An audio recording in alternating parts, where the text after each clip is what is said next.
Actor Jacqueline Fernandez has been summoned by the Enforcement Directorate on the 25th of September in connection with the conman Sukesh Chandrasekhar money laundering case. Let's go across to Arvind Gunasekar for more on this. Arvind, give us the details of this case and the investigation so far.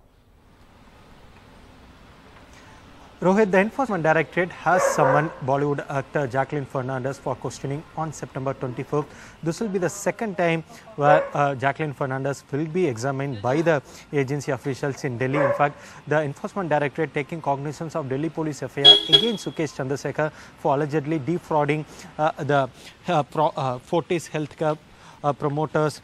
Shivendra Singh's wife Aditi Singh of somewhere around 200 crore. The Enforcement Directorate had initiated a money laundering probe into this matter, and in that particular connection, what the Enforcement Directorate officials sources are telling NDTV is that they have found several messages and phone calls between conman Sukesh Chandrasekhar and Jacqueline Fernandez when Sukesh Chandrasekhar was lodged at Rohini jail. So based on this particular information that the agency has received, the agency wants to question Jacqueline Fernandez for the second time to get to know the kind of transactions between Sukesh Chandrasekhar and also Jacqueline Fernandez. Some sources in the Enforcement Directorate are also hinting that there might be some kind of transactions between Sukesh Chandrasekhar and also Jacqueline Fernandez, and based on this particular suspicion, now the agency wants to again question Jacqueline Fernandez in this particular matter. So Jacqueline Fernandez has been asked to appear before the Enforcement Directorate officials in the national capital on September 24th.